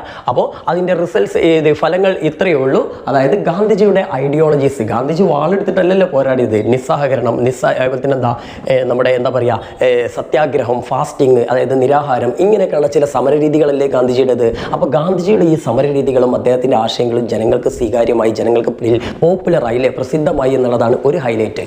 ഇനി അതുമാത്രമല്ല, രണ്ടാമത്തെ എന്താ വെച്ചാൽ അതുവരെ വിദ്യാഭ്യാസമുള്ള ആളുകൾ മാത്രം അല്ലെങ്കിൽ അവർക്കിടയിൽ മാത്രം ഒതുങ്ങി നിന്നിരുന്ന സമരരീതികൾ സാധാരണക്കാർക്കിടയിലേക്ക് കൂടി വ്യാപിച്ചു. കാരണം ഗാന്ധിജി സമരം ചെയ്തത് സാധാരണക്കാർക്ക് വേണ്ടിയിട്ടാണ്. അപ്പോൾ സാധാരണക്കാരായിട്ടുള്ള കർഷകരെ പോലുള്ള, തൊഴിലാളികളെ പോലുള്ള സാധാരണക്കാരും സമരരംഗത്തേക്ക് കൊണ്ടുവരാൻ ഗാന്ധിജിക്ക് കഴിഞ്ഞു. ഇനി അടുത്തത്, ഗാന്ധിജി രാജ്യത്ത് എല്ലാവർക്കും സ്വീകാര്യനായിട്ടുള്ള ഒരു നേതാവായിട്ട് മാറി. അത് വലിയൊരു ഹൈലൈറ്റ് ആണ് അല്ലേ. രാജ്യത്ത് പൊതുവായിട്ടൊരു നേതാവൊന്നും ഇല്ലാതിരുന്ന ഒരു സമയമാണ്. അപ്പോൾ രക്ഷകനായിട്ട് ഗാന്ധിജി എന്ത് ചെയ്യാണ്, മാറുകയാണ്. പിന്നെ അതേപോലെ തന്നെ നഗരങ്ങളിൽ മാത്രം ഒതുങ്ങി നിന്നിരുന്ന സമരങ്ങൾ ഗ്രാമങ്ങളിലേക്ക് കൂടി വ്യാപിച്ചു. ചമ്പാരനൊക്കെ ഒരു ഗ്രാമമാണ്, മറക്കരുത് അല്ലേ. അപ്പോൾ ആ കാര്യങ്ങളൊന്ന് പഠിച്ചു വെക്കുക. ഇനി അടുത്തത്, how did the Indian society respond to Gandhiji's appeal to non cooperation? നമുക്ക് ഓൾറെഡി നമ്മുടെ നിസ്സഹകരണ പ്രസ്ഥാനത്തെക്കുറിച്ച്, നോൺ കോപ്പറേഷൻ മൂവ്മെന്റിനെ കുറിച്ചിട്ട് നമ്മുടെ മോഡൽ എക്സാമിന് ഒരു ക്വസ്റ്റ്യൻ വന്നിട്ടുണ്ട്. അതിൻ്റെ ഫീച്ചേഴ്സ്, പ്രത്യേകത എന്താണെന്നൊക്കെ ചോദിച്ചുകൊണ്ട്. അപ്പോൾ നമുക്കറിയാം വക്കീലന്മാർ കോടതി ഉപേക്ഷിക്കാനും കുട്ടികളോട് സ്കൂൾ ഉപേക്ഷിക്കാൻ, അങ്ങനെ കുറേ കാര്യങ്ങൾ പറഞ്ഞിരുന്നു അല്ലേ. അപ്പോൾ ഇവിടെ നിങ്ങളോട് ചോദിച്ചത് ഗാന്ധിജിയുടെ ഈ ഒരു ആഹ്വാനത്തോട്, അപ്പീലിനോട് ഇന്ത്യയിലെ ജനങ്ങളുടെ റെസ്പോൺസ്, ഇന്ത്യയിലെ ജനങ്ങൾ എങ്ങനെയാണ് പ്രതികരിച്ചത് എന്നുള്ളതാണ് ചോദ്യം. അപ്പോൾ നമുക്കറിയാം ഗാന്ധിജിയാണ് മുന്നോട്ട് വെച്ചത് എന്ത്, നിങ്ങൾ അത് ചെയ്യണം, ഇത് ചെയ്യണം, വക്കീലന്മാരോട് കോടതി ഉപേക്ഷിക്കണം, കർഷകരോട് ടാക്സ് കൊടുക്കരുത്, ഇങ്ങനെയുള്ള നിർദ്ദേശങ്ങളൊക്കെ പറഞ്ഞിരുന്നു. അപ്പോൾ ഇത് ഇന്ത്യയിലെ ഒരുവിധം ആളുകളൊക്കെ ഇത് അനുസരിച്ചു. അപ്പോൾ എങ്ങനെയൊക്കെ, അതിനുള്ള ഉദാഹരണങ്ങളാണ് നിങ്ങളോട് ചോദിച്ചത്. അപ്പോൾ നിങ്ങൾ മനസ്സിലാക്കണം, അവധ് എന്ന് പറഞ്ഞൊരു സ്ഥലമുണ്ട്. അവിടെയുള്ള കർഷകർ എന്ത് ചെയ്യാൻ, ടാക്സ് കൊടുക്കാൻ വിസമ്മതിച്ചു. ഇനി ഞങ്ങൾ ബ്രിട്ടീഷുകാർക്ക് ടാക്സ് കൊടുക്കൂലാന്ന് തീരുമാനിച്ചു. അതേപോലെ തന്നെ ഉത്തർപ്രദേശിലെ പോട്ടർമാരായ ഫാമേഴ്സ് എന്ത് ചെയ്തു, ബ്രിട്ടീഷുകാരുടെ ലഗേജുകളൊന്നും ഞങ്ങൾ ചുമക്കൂല എന്ന് തീരുമാനിച്ചു. അതേപോലെ കുട്ടികൾ ഇനി സ്കൂളിലേക്ക്, ഇംഗ്ലീഷുകാർ പഠിപ്പിക്കുന്ന സ്കൂളുകളിലേക്ക് പോകില്ലാന്ന് തീരുമാനിച്ചു. സ്ത്രീകൾ വിദേശ വസ്ത്രങ്ങൾ ബഹിഷ്കരിച്ചു. അതേപോലെ തന്നെ വക്കീലന്മാർ കോടതികൾ ബഹിഷ്കരിച്ചു. അപ്പോൾ ഇതിൽ ഏതെങ്കിലും ഒരു 4 പോയിന്റ് പഠിക്കാം. മറ്റേതിനൊക്കെ പാസ്റ്റ് ടെൻസ് ആക്കിയാൽ മതി, സിമ്പിൾ പരിപാടിയാണ്. ഇനി നെക്സ്റ്റ് ക്വസ്റ്റ്യൻ എന്ന് പറഞ്ഞാൽ, what are the proposals put forward by Gandhiji as part of civil disobedience movement? നിയമലംഘന പ്രസ്ഥാനത്തിന്റെ ഭാഗമായിട്ട് ഗാന്ധിജി മുന്നോട്ട് വെച്ചിട്ടുള്ള പ്രൊപ്പോസൽസ്, നിർദ്ദേശങ്ങൾ എന്തൊക്കെയാണെന്ന്. അതായത് ഈ ഒരു മൂവ്മെന്റ് കൊണ്ടുവന്ന സമയത്ത് ബ്രിട്ടീഷുകാരോട് ചില നിർദ്ദേശങ്ങൾ ഗാന്ധിജി, ബ്രിട്ടീഷ് ഗവൺമെന്റിനോട് ചില നിർദ്ദേശങ്ങൾ അല്ലെങ്കിൽ ചില വെല്ലുവിളികൾ ഗാന്ധിജി മുന്നോട്ട് വെച്ചിരുന്നു, അല്ലെങ്കിൽ ഭീഷണികൾ അല്ലേ. അതെന്തൊക്കെയാണെന്നാണ് ചോദിച്ചത്. ഭീഷണി എന്നൊന്നും പറയരുത്, proposals put forward by Gandhiji അല്ല, ഗാന്ധിജി മുന്നോട്ട് വെച്ച നിർദ്ദേശങ്ങളൊന്ന് ഓർത്ത് വെച്ചാൽ മതി. അപ്പോൾ ഇങ്ങനെ ഒരു ചോദ്യം സിവിൽ ഡിസൊബീഡിയൻസ് മൂവ്മെന്റ്, നിയമലംഘന പ്രസ്ഥാനവുമായിട്ട് നിങ്ങൾക്ക് ചോദിക്കും. ഇനി ഈ ഭാഗത്തൊക്കെ വൺ വേർഡ് വരാൻ സാധ്യതയുണ്ട്. ഉദാഹരണത്തിന് പറയുകയാണെങ്കിൽ, ഗാന്ധിജി ഇന്ത്യൻ നാഷണൽ മൂവ്മെന്റിലേക്ക് അല്ലെങ്കിൽ ഇന്ത്യൻ സ്വാതന്ത്ര്യ സമരത്തിലേക്ക് വരാൻ കാരണമായിട്ടുള്ള നിയമം ഏതാണ്? നമ്മുടെ റൗളറ്റ് ആക്ട് ആണ്. അതുപോലെ തന്നെ റൗളറ്റ് ആക്ടിനെ തുടർന്നുണ്ടായ കൂട്ടക്കൊല ഏതാ? ജാലിയൻ വാലാബാഗാണ്. പിന്നെ അതേപോലെ തന്നെ ഈ നോൺ കോപ്പറേഷൻ മൂവ്മെന്റ് ഗാന്ധിജി തുടങ്ങാൻ കാരണമായ സംഭവം ജാലിയൻ വാലാബാഗാണ്, നിസ്സഹകരണ പ്രസ്ഥാനം. ഇനി അതേപോലെ തന്നെ നിസ്സഹകരണ പ്രസ്ഥാനം നിർത്തിവെക്കാൻ കാരണമായിട്ടുള്ള, അല്ലെങ്കിൽ നോൺ കോപ്പറേഷൻ മൂവ്മെന്റ് സ്റ്റോപ്പ് ചെയ്യാൻ കാരണമായിട്ടുള്ള സംഭവം ചൗരി ചൗര ഇൻസിഡന്റ് ആണ്. ഇങ്ങനെയുള്ള കാര്യങ്ങളൊക്കെ ഓർത്ത് വെച്ചോണ്ടി. ഇനി അതേപോലെ തന്നെ ഈ സിവിൽ ഡിസൊബീഡിയൻസ് മൂവ്മെന്റ് എന്ന് പറഞ്ഞിട്ടുള്ള, അല്ലെങ്കിൽ നിയമലംഘന പ്രസ്ഥാനം എന്ന് പറഞ്ഞിട്ടുള്ള ഈ ഒരു സംഭവം ഗാന്ധിജി ആദ്യമായിട്ട് നിർദ്ദേശിച്ചത് ലാഹോർ കോൺഗ്രസ് സമ്മേളനത്തിൽ വെച്ചിട്ടാണ്. ആ സമ്മേളനത്തിൽ വെച്ചിട്ടാണ് പൂർണ്ണ സ്വരാജ് എന്ന് പറഞ്ഞിട്ടുള്ള റെസൊല്യൂഷൻ, ഒരു പ്രമേയം പാസ്സാക്കിയത്. ജവഹർലാൽ നെഹ്റു ആയിരുന്നു ഇതിൻ്റെ അധ്യക്ഷൻ. ഇതൊക്കെ നിങ്ങൾ ഓർത്തു വെക്കണം. ഇതൊക്കെ വൺ വേർഡ് വരാൻ സാധ്യതയുള്ള ക്വസ്റ്റ്യൻസ് ആണ് കേട്ടോ. ഓക്കെ, അപ്പോൾ ഇവിടെ ഏതായാലും നമുക്ക് നോക്കാം. സിവിൽ ഡിസൊബീഡിയൻസ് മൂവ്മെന്റ് അഥവാ നമ്മുടെ നിയമലംഘന പ്രസ്ഥാനത്തിന്റെ ഭാഗമായിട്ട് ഗാന്ധിജി എന്തൊക്കെ നിർദ്ദേശങ്ങളാണ് ബ്രിട്ടീഷുകാരോട് മുന്നോട്ട് വെച്ചത്? സംഭവം വേറൊന്നല്ല, ഗാന്ധിജി ബ്രിട്ടീഷുകാരോട് പറഞ്ഞു, നിങ്ങൾ ഉപ്പിന്റെ നികുതി എടുത്തു കളയണമെന്ന്. അന്ന് ബ്രിട്ടീഷുകാർ ബ്രിട്ടീഷുകാർ ഉപ്പിനൊക്കെ ഭയങ്കര നികുതി ഈടാക്കിയിരുന്നു. കാരണം രണ്ടാം ലോക മഹായുദ്ധത്തിൻ്റെ തൊട്ട് മുമ്പായിട്ടാണ് ഈ സംഭവം നടക്കുന്നത്. അപ്പോൾ അന്നെന്ന് പറഞ്ഞാൽ രാജ്യം മുഴുവൻ, ലോകം മുഴുവൻ ആഗോള സാമ്പത്തിക മാന്ദ്യം അല്ലെ, വേൾഡ് എക്കണോമിക് ക്രൈസിസ് നടന്നുകൊണ്ടിരിക്കുന്ന സമയമാണ്. നമ്മൾ രണ്ടാമത്തെ ചാപ്റ്ററിൽ പഠിച്ചിട്ടുണ്ട് അമേരിക്കയിലുണ്ടായ ഒരു അടങ്ങേറ് അല്ലേ. അപ്പോൾ എന്തായാലും ബ്രിട്ടീഷുകാർ നികുതിയൊക്കെ വർദ്ധിപ്പിച്ചുകൊണ്ടാണ് അവർക്ക് ഈ പണത്തിൻ്റെ ആവശ്യം നിറവേറ്റിയത്. അതും ഇവിടെ നമ്മുടെ ഇന്ത്യക്കാരുടെ നെഞ്ഞത്ത് അല്ലേ. അപ്പോൾ ഈ ഉപ്പിന് വരെ അവർ ഭയങ്കരമായിട്ട് ടാക്സ് ഈടാക്കി. അത് ഇന്ത്യക്കാർക്ക് ഭയങ്കര ബുദ്ധിമുട്ടായതുകൊണ്ട് അത് എടുത്ത് കളയണമെന്നായിരുന്നു ഗാന്ധിജിയുടെ ഒരു ആവശ്യം. പിന്നെ ബ്രിട്ടീഷുകാർ അകാരണമായിട്ട് കുറേ ഇന്ത്യക്കാരെ അറസ്റ്റ് ചെയ്ത് തടവിൽ വെച്ചിട്ടുണ്ട്. അത്തരത്തിലുള്ള പൊളിറ്റിക്കൽ പ്രിസണേഴ്സിനെ, രാഷ്ട്രീയ തടവുകാരെ മോചിപ്പിക്കണം എന്നുള്ളായിരുന്നു അടുത്ത ഡിമാൻഡ്. പിന്നെ ബ്രിട്ടീഷുകാർ ഇന്ത്യയിലേക്ക് ഒരുപാട് വസ്ത്രങ്ങൾ ഇറക്കുമതി ചെയ്യുന്നുണ്ട്.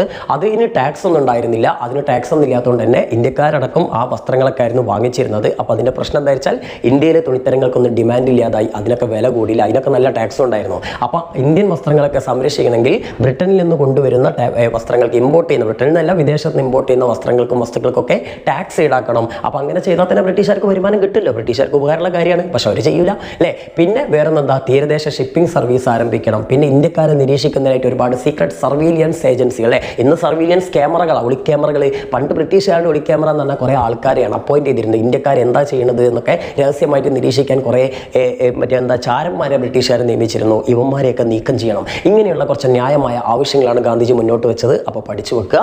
ഓക്കെ, അപ്പോൾ അതൊക്കെ നോട്ടുണ്ട് കേട്ടോ, പേടിക്കേണ്ട, ഒക്കെ നോക്കിയിട്ട് പഠിച്ചാൽ മതി. ഇനി അടുത്ത ചോദ്യം, why did Gandhiji select salt as A powerful weapon against British? എന്തുകൊണ്ടാണ് ബ്രിട്ടീഷുകാർക്കെതിരായിട്ടുള്ള ഒരു ശക്തമായ ആയുധമായിട്ട് സാൾട്ട്, ഉപ്പിനെ തന്നെ ഗാന്ധിജി കണ്ടത് എന്നാണ് ചോദിച്ചത്. ഉപ്പൊരു സമരായുധമായിട്ട് ഉപയോഗിക്കാനുള്ള കാരണം എന്താണെന്ന്. അപ്പം നമ്മൾ സിവിൽ ഡിസൊബീഡിയൻസ് മൂവ്മെന്റ് അഥവാ നിയമലംഘന പ്രസ്ഥാനം ആരംഭിച്ചു ഗാന്ധിജി. അങ്ങനെ അത് ആരംഭിച്ചപ്പം ഇതിനൊരു സമരം തുടങ്ങണമല്ലോ. തുടങ്ങാൻ ആദ്യം തന്നെ മൂപ്പര് ഇപ്പോൾ കുറേ നിയമങ്ങൾ പറഞ്ഞില്ലേ, കുറേ ആവശ്യങ്ങൾ പറഞ്ഞില്ലേ. ഉപ്പിനെ നികുതി എടുത്ത് കളയണം, അതേപോലെ രാഷ്ട്രീയ തടവുകാരെ മോചിപ്പിക്കണം, അത് ചെയ്യണം, ഇത് ചെയ്യണം എന്നൊക്കെ പറഞ്ഞില്ലേ. പക്ഷെ അതിൽ ഉപ്പിൽ നിന്നാണ് ഗാന്ധിജി ആദ്യത്തെ സമരം തുടങ്ങിയത്. സാൾട്ട് സത്യാഗ്രഹം, ഉപ്പ് സത്യാഗ്രഹം എന്നാണ് അറിയപ്പെട്ടത്. അപ്പോൾ എന്തുകൊണ്ടാണ് ഗാന്ധിജി ഉപ്പിൽ നിന്ന് തുടങ്ങിയത് എന്നുള്ള ഒരു ചോദ്യമാണ് ഇവിടെ വന്നിട്ടുള്ളത്. സംഭവം വേറൊന്നല്ല, ഉപ്പിന് അന്ന് 5 ഇരട്ടിയോളം നികുതി ഉണ്ടായിരുന്നു. അതുകൂടാതെ നമ്മുടെ പ്രാദേശികമായിട്ട് ഉപ്പുണ്ടാക്കുന്നത്, ഇൻഡിജീനസ് ആയിട്ട് ഉപ്പുണ്ടാക്കുന്നത് ബ്രിട്ടീഷുകാർ തടഞ്ഞിരുന്നു. അതായത് നിങ്ങളുടെ മുന്നിൽ കടലുണ്ടെങ്കിൽ നിങ്ങൾക്ക് ഉപ്പുണ്ടാക്കാൻ പറ്റില്ല, അതൊക്കെ ബ്രിട്ടീഷുകാർ തടഞ്ഞിരുന്നു. എന്തായാലും ബ്രിട്ടീഷുകാർ പറയുന്ന ഈ വലിയ വിലക്ക് എന്ത് ചെയ്യണം, ഇന്ത്യക്കാർ ഉപ്പ് വാങ്ങിയേ പറ്റുള്ളൂ. അപ്പോൾ ശരിക്കും പറഞ്ഞാൽ ഭയങ്കര ടോർച്ചറിങ് ആണ് അല്ലേ. ഇനി അതേപോലെ തന്നെ ബ്രിട്ടീഷുകാരുടെ മൊത്തം ടാക്സിൻ്റെ വലിയൊരു ഭാഗം തന്നെ ഈ ഉപ്പിൽ നിന്ന് കിട്ടുന്ന നികുതിയായിരുന്നു. അപ്പോൾ ഉപ്പുമെന്നാണ് ബ്രിട്ടീഷുകാർ പിടിച്ചതെന്ന് ആലോചിക്കുക അവരുടെ പ്ലാനിങ് അല്ലേ. ഇനി അതേപോലെ തന്നെ എന്താണ്, ഉപ്പ് എന്ന് പറഞ്ഞാൽ ഈ സാധാരണക്കാരെ വരെ, ഏറ്റവും പാവപ്പെട്ട ആളുകളെ വരെ ബാധിക്കുന്ന ഒരു പ്രശ്നമായിരുന്നു. അപ്പോൾ എല്ലാവരെയും ബാധിക്കുന്ന ഒരു പ്രശ്നമായതുകൊണ്ട് ഉപ്പിലങ്ങോട്ട് പിടിച്ചു കഴിഞ്ഞാൽ അത് എന്തായാലും എല്ലാവരും ഏറ്റെടുക്കുമെന്ന് ഗാന്ധിജിക്ക് ഉറപ്പുണ്ടായിരുന്നു. ഇന്നിപ്പോൾ നമുക്കറിയാം രാഷ്ട്രീയക്കാർ സമരം ചെയ്യുമ്പോൾ പെട്രോളുമേലാണ് പിടിച്ചു കയറുക. കാരണം പെട്രോൾ എല്ലാവർക്കും ആവശ്യമുണ്ട് അല്ലേ. പിച്ചക്കാരൻ മുതൽ അംബാനി വരെ എല്ലാവർക്കും എന്ത് വേണം, പെട്രോൾ ഇല്ലാതെ ജയിക്കാൻ പറ്റില്ല. കാരണം പെട്രോളിന് വില കൂടിക്കഴിഞ്ഞാൽ എല്ലാ സാധനത്തിനും വില കൂടും. അങ്ങോട്ടും ഇങ്ങോട്ടും പോകണമെങ്കിലൊക്കെ പെട്രോൾ വേണം അല്ലേ. ഓക്കെ, അപ്പോൾ എന്തായാലും പണ്ട് ഉപ്പായിരുന്നു അല്ലേ. ഇനി ശ്രദ്ധിക്കുക, what are the proposals put forward by Gandhiji as part of quit India movement? അതായത് ക്വിറ്റ് ഇന്ത്യ സമരത്തിന്റെ ഭാഗമായി ഗാന്ധിജി മുന്നോട്ട് വെച്ച നിർദ്ദേശങ്ങൾ എന്തൊക്കെയാണ്? ഇപ്രാവശ്യം വരാൻ ഒരു ചാൻസ് കൂടുതലുള്ള ഒരു ക്വസ്റ്റ്യനാണ് ക്വിറ്റ് ഇന്ത്യ മൂവ്മെന്റ്. അപ്പോൾ ക്വിറ്റ് ഇന്ത്യ മൂവ്മെന്റ് ഭാഗമായിട്ട് നമ്മുടെ ഇന്ത്യക്കാരോട്, ഇന്ത്യയിലെ രാജാക്കന്മാരോടും ജനങ്ങളോടും ഉദ്യോഗസ്ഥന്മാരോടൊക്കെ ഗാന്ധിജി ഒരുപാട് നിർദ്ദേശങ്ങൾ മുന്നോട്ട് വെച്ചിരുന്നു. ഏകദേശം നിങ്ങൾക്ക് ഇതിന്റെ പോയിന്റുകൾ പഠിക്കുമ്പോൾ നമ്മുടെ നോൺ കോപ്പറേഷൻ മൂവ്മെന്റ്, നിസ്സഹകരണ പ്രസ്ഥാനത്തിന് ചില ഒരു സാമ്യതകളൊക്കെ ഇതിന് തോന്നാം, ചെറിയ വ്യത്യാസങ്ങളേ ഉള്ളൂ. അപ്പോൾ ഇവിടെ പറഞ്ഞിട്ടുള്ള ഫസ്റ്റ് പ്രിൻസേർലി സ്റ്റേറ്റ്സിലെ രാജാക്കന്മാർ, അതായത് നമ്മുടെ നാട്ടുരാജ്യങ്ങളിലെ രാജാക്കന്മാരോട് പറഞ്ഞു, നിങ്ങൾ ജനങ്ങളുടെ സോവറിനിറ്റി, പരമാധികാരം അംഗീകരിച്ചു കൊടുക്കണം. അതായത് ജനങ്ങൾക്ക് എല്ലാ അവകാശങ്ങളും നിങ്ങൾ അനുവദിച്ചു കൊടുക്കണം എന്ന് പറഞ്ഞു. പണ്ടൊക്കെ ഈ രാജാക്കന്മാർ ബ്രിട്ടീഷുകാർ പറഞ്ഞതിനനുസരിച്ചായിരുന്നു ജോലി ചെയ്തിരുന്നത്. അപ്പോൾ അതിന് പകരം ജനങ്ങൾക്ക് വേണ്ട അവകാശങ്ങളൊക്കെ നിങ്ങൾ അനുവദിച്ചു കൊടുക്കണം, ബ്രിട്ടീഷുകാരെ നിങ്ങൾ പേടിക്കേണ്ടതില്ല അല്ലേ. ഇനി രണ്ടാമതായിട്ട് നിർദ്ദേശം കൊടുത്ത് ഉദ്യോഗസ്ഥന്മാർക്കാണ്. ബ്രിട്ടീഷുകാരുടെ കീഴിൽ പണിയെടുക്കുന്ന ഉദ്യോഗസ്ഥന്മാരോട് പറഞ്ഞു, നിങ്ങൾ ജോലി ബ്രിട്ടീഷുകാരുടെ കൂടെ തന്നെ പണിയെടുത്തോ, പക്ഷേ കൂർ ഇന്ത്യയോടായിരിക്കണം. അതായത് ഇന്ത്യക്കാരോടും ഇന്ത്യയോടും ലോയൽറ്റി കാണിക്കണം അല്ലേ, ഒരു ഭക്തി കാണിക്കണം എന്ന് പറഞ്ഞു. ഇനി ബ്രിട്ടീഷുകാരുടെ കീഴിൽ ജോലി ചെയ്യുന്ന ഇന്ത്യൻ സിപ്പായിമാരുണ്ടല്ലോ, പട്ടാളക്കാർ, അവരോട് പറഞ്ഞു, നിങ്ങൾ ബ്രിട്ടീഷ് പട്ടാളത്തിൽ തന്നെ ജോലി ചെയ്തോടി, പക്ഷേ ഇന്ത്യക്കാർക്കെതിരെ വെടിവെക്കരുത് അല്ലേ, വെടിവെക്കരുത് മാമ, വെടിവെക്കരുത്. പിന്നെ വിദ്യാർത്ഥികളോട് പറഞ്ഞു, എന്ത് നിങ്ങൾക്ക് പറ്റുമെങ്കിൽ, അത് വിദ്യാർത്ഥികൾക്ക് പറ്റാത്ത കാര്യമൊന്നുമല്ല, എന്ത് സായിപ്പന്മാരുടെ സ്കൂളിൽ പോയി പഠിക്കരുത്, സ്വാതന്ത്ര്യം കിട്ടുന്നവരെ അല്ലേ. അപ്പോൾ ഇങ്ങനെയുള്ള കുറേ കാര്യങ്ങൾ, പിന്നെ നികുതി കൊടുക്കരുത്, ഇങ്ങനെയൊക്കെയുള്ള കുറച്ച് കാര്യങ്ങളാണ്. ഒരു 4 പോയിന്റ് പഠിച്ചു വെക്കുക. ക്വിറ്റ് ഇന്ത്യ മൂവ്മെന്റ് അഥവാ ക്വിറ്റ് ഇന്ത്യ മൂവ്മെന്റ് എന്നുള്ള പ്രസ്ഥാനത്തിന്റെ ഭാഗമായിട്ട് ഗാന്ധിജി മുന്നോട്ട് വെച്ച നിർദ്ദേശങ്ങൾ. ഓക്കെ, ഇനി നെക്സ്റ്റ് ക്വസ്റ്റ്യൻ എന്ന് പറഞ്ഞാൽ, write a note about Hindustan socialist republic association, അതായത് HSRA എന്ന് പറയും. ഹിന്ദുസ്ഥാൻ സോഷ്യലിസ്റ്റ് റിപ്പബ്ലിക് അസോസിയേഷനെ കുറിച്ച് ഒരു കുറിപ്പ് എഴുതാനാണ്. നമുക്കറിയാം ഇന്ത്യയുടെ സ്വാതന്ത്ര്യ സമര മുന്നേറ്റങ്ങൾക്ക് ചിറകു മുളച്ച തന്നെ ഗാന്ധിജിയുടെ വരവിന് ശേഷമാണ് അല്ലേ. അപ്പോൾ ഗാന്ധിജി വന്നു, Gandhiji quit India movement, non corporation movement, civil disobedience movement, ഇങ്ങനെയുള്ള ചെറുതും വലുതുമായിട്ടുള്ള ഒരുപാട് സമരങ്ങൾ നടത്തി വിജയിപ്പിച്ചു. അങ്ങനെ ഗാന്ധിജി ജനങ്ങൾക്കിടയിൽ വലിയൊരു നേതാവിന്റെ പരിവേഷമൊക്കെ നേടിയെടുത്തുകൊണ്ടിരിക്കുന്ന സമയത്ത് ചില അബദ്ധങ്ങൾ സ്വപ്നങ്ങൾ കൂടി ഗാന്ധിജി കാണിച്ചു. അതായത് ഗാന്ധിജിയുടെ ചില ഐഡിയോളജികൾ, അതായത് ഇങ്ങോട്ടൊന്ന് കിട്ടിയാൽ അടുത്ത കവളും കാണിച്ചു കൊടുക്കുക, ബ്രിട്ടീഷുകാർ എന്ത് ചെയ്തു കഴിഞ്ഞാൽ, എത്ര ആരെ കൊന്നു കഴിഞ്ഞാലും നമ്മൾ ക്ഷമിക്കണം, നമ്മളൊരിക്കലും ആക്രമണത്തിൻ്റെ പാത സ്വീകരിക്കരുത്, ഇങ്ങനെയൊക്കെയുള്ള ഗാന്ധിജിയുടെ ചില ആശയങ്ങൾ നല്ല തിളക്കുന്ന രക്തമുള്ള ചില യുവാക്കൾക്ക് അത്ര ഇഷ്ടപ്പെട്ടില്ല. വെറുതെ എത്ര കാലം വിചാരിച്ചിട്ട് ഇങ്ങനെ തല്ലുകൊണ്ട് ജീവിക്കുക അല്ലേ? സ്വാഭാവികമായിട്ടും അതേ കാലയളവിലാണല്ലോ അമേരിക്കക്കാരും അതേപോലെ തന്നെ റഷ്യക്കാരും ഒക്കെ ഫൈറ്റ് ചെയ്തും കണ്ട് സ്വാതന്ത്ര്യം നേടിയെടുത്തത്. അപ്പോൾ ശരിക്കും പറഞ്ഞാൽ ബ്രിട്ടീഷുകാരെ ഓടിക്കണമെങ്കിൽ, രാജ്യത്തിന് ഓടിക്കണമെങ്കിൽ ഫൈറ്റ് ചെയ്ത അവന്മാരെ ആട്ടപടലം എന്ത് ചെയ്യണം, നിർപ്പിക്കണം അല്ലേ? അങ്ങനെ ചെയ്താൽ മാത്രമേ, അതായത് തച്ച് ഓടിച്ചാൽ മാത്രമേ ബ്രിട്ടീഷുകാർ ഓടുള്ളൂ. അല്ലാതെ ഇങ്ങോട്ട് അവരിങ്ങനെ എന്ത് ചെയ്യുക, ഇങ്ങോട്ട് തല്ലുമ്പോൾ ഇങ്ങനെ തല്ലിക്കോളി എന്ന് പറഞ്ഞ് തല്ല് വാങ്ങി നിന്നാൽ അവർ തല്ലി അങ്ങോട്ട് പോകില്ലേ? മറ്റേ വെട്ടം വരുന്ന പോത്തിന് മുന്നിൽ വേദോദിക്കരുത് എന്ന് പറഞ്ഞ മാതിരി അങ്ങനെ ചിന്തിച്ചിരുന്ന കുറേ യുവാക്കൾ അല്ലെങ്കിൽ കുറേ ചെറുപ്പക്കാർ നമ്മുടെ രാജ്യത്തുണ്ടായിരുന്നു. അവർ ഗാന്ധിയൻ ഐഡിയോളജീസ്, ഗാന്ധിയൻ ആദർശങ്ങളിൽ നിന്ന് മാറി ചിന്തിച്ചു. അവർ എന്നിട്ട് പുതിയ പുതിയ സ്ഥാപനങ്ങൾ തുടങ്ങി. അത്തരത്തിൽപ്പെട്ട ഒരു സ്ഥാപനമാണ് HSRA എന്ന് പറഞ്ഞ ഈ സ്ഥാപനം. അതിനെക്കുറിച്ചാണ് നിങ്ങളോട് ചോദിച്ചത്. ഇതുപോലെ വേറെയും ഒരു സ്ഥാപനം നിങ്ങൾക്ക് പഠിക്കാനുണ്ട്, സ്വരാജ് പാർട്ടി. ഒന്ന് ഓർത്ത് വെച്ചോ. അതായത് മോത്തിലാൽ നെഹ്റുവും CR ദാസും ചേർന്നിട്ടാണ് സ്വരാജ് പാർട്ടി രൂപീകരിച്ചിട്ടുള്ളത്. അതും ചിലപ്പം ചോദിച്ചേക്കാട്ടോ. ഓക്കെ, ഇനി നമ്മുടെ ഇവിടെ നമുക്ക് HSRA ആണ് ഏറ്റവും ഇമ്പോർട്ടൻറ്റ്. ഈ HSRA രൂപീകരിച്ചത് കുറേ യുവാക്കൾ ചേർന്നിട്ടാണ്. പഞ്ചാബ്, ഉത്തർപ്രദേശ്, ബീഹാർ, അതേപോലെ തന്നെ ഡൽഹി, ഇങ്ങനെയുള്ള സ്ഥലങ്ങളിലുള്ള കുറേ യുവാക്കൾ ചേർന്നുകൊണ്ട്, ഡൽഹിയിൽ ഒരുമിച്ച് ചേർന്നുകൊണ്ട് ഇവരെല്ലാവരും കൂടി രൂപീകരിച്ചിട്ടുള്ള ഒരു സംഘടനയാണ് നമ്മുടെ HSRA. ചന്ദ്രശേഖർ ആസാദ്, ഭഗത് സിംഗ്, സുഖദേവ്, രാജ്ഗുരു, ഇങ്ങനെയുള്ള നല്ല സോഷ്യലിസ്റ്റ് നേതാക്കന്മാരായിരുന്നു ഇതിൻ്റെയൊക്കെ ലീഡേഴ്സ്, ഇതിനെ ചുക്കാനായിട്ടുണ്ടായിരുന്നത്. അതിൽ ഏറ്റവും കൂടുതൽ നമ്മൾ ഓർത്തു വെക്കേണ്ട 3 പേരുകൾ ഭഗത് സിംഗ്, രാജ്ഗുരു, സുഖദേവ്. ഈ 3 വ്യക്തികളാണ്. ഇതിൽ രാജ്ഗുരുവും സുഖദേവും ചേർന്നിട്ടാണ് ആദ്യത്തെ ഈ ഒരു HSRAയുടെ കീഴിൽ ആദ്യം തന്നെ അവരെന്ത് വിചാരിച്ചാൽ നമ്മുടെ സാൻഡേഴ്സൺ എന്ന് പറഞ്ഞിട്ടുള്ള ഒരു ബ്രിട്ടീഷുകാരനെ ഒന്ന് കൊന്നു അല്ലേ? ഒന്ന് ചെറുതായിട്ട് കൊന്നു, വെടിവെച്ച് കൊന്നു ലാഹോറിൽ വെച്ചിട്ട്. വേറൊന്നല്ല, ഈ സാൻഡേഴ്സൺ ഒരു ചെറിയ ഗുരുത്തക്കേട് ചെയ്തിരുന്നു. നമ്മുടെ അന്നത്തെ ദേശീയ നേതാവായിട്ടുള്ള ലാലാ ലജ്പത് റായിനെ ഒരു എന്ത് ചെയ്തു, ലാത്തി ചാർജിൽ വെച്ചിട്ട് ഇയാൾ തച്ചങ്ങട്ട് കൊന്നു. ഓക്കെ, അപ്പോൾ അതിൻ്റെ പക വീട്ടിയതാണ് നമ്മുടെ ഇന്ത്യക്കാർ. എന്ത് ചെയ്തു, ഇയാളെ ലാഹോറിൽ വെച്ചിട്ട് വെടിവെച്ച് കൊന്നു. അപ്പോൾ അതാണ് HSRAയുടെ ഒരു പ്രവർത്തനം. ഇനി HSRA സ്വന്തമായിട്ട് ബ്രിട്ടീഷുകാർക്കെതിരെ ഫൈറ്റ് ചെയ്തുകൊണ്ട് സ്വാതന്ത്ര്യം നേടിയെടുക്കുക എന്നുള്ളല്ലേ ഇവരുടെ ലക്ഷ്യം. അതിന് വേണ്ടിയിട്ട് ഇവർ സ്വന്തമായിട്ട് ഒരു സൈന്യം ഉണ്ടാക്കിയിരുന്നു, റിപ്പബ്ലിക്കൻ ആർമി. ഈ ചോദ്യം നിങ്ങൾക്ക് വന്നിട്ടില്ലെങ്കിൽ ചിലപ്പം റിപ്പബ്ലിക്കൻ ആർമി ഒരു 1 വേർഡ് ക്വസ്റ്റ്യൻ ഒക്കെ വരും. റിപ്പബ്ലിക്കൻ ആർമി ആരുടെ സൈന്യമാണെന്ന് ചോദിച്ചു കഴിഞ്ഞാൽ മനസ്സിലാക്കാതെ HSRAയുടേതാണ്. നിങ്ങൾക്ക് ഇതുപോലത്തെ വേറൊരു ആർമി കൂടി ഉണ്ട്, ഇന്ത്യൻ നാഷണൽ ആർമി. അത് ആരുടേതാ? അത് നമ്മുടെ റാഷ് ബിഹാരി ബോസ് ഉണ്ടാക്കിയ സൈന്യമാണ് ഇന്ത്യൻ നാഷണൽ ആർമി. അതിൻ്റെ നേതാവ് സുഭാഷ് ചന്ദ്രബോസ് ആണ്. ശ്രദ്ധിക്കണം, റാഷ് ബിഹാരി ബോസ് ആണ് INA രൂപീകരിച്ചത്. അതിൻ്റെ നേതാവാണ് സുഭാഷ് ചന്ദ്രബോസ്. സുഭാഷ് ചന്ദ്രബോസ് ഉണ്ടാക്കിയ പാർട്ടി INA അല്ല, ഫോർവേഡ് ബ്ലോക്കാണ്. ഓർത്ത് വെക്കണം, അതൊക്കെ 1 വേർഡിന് വരാൻ ചാൻസ് ഉള്ളതാണ്.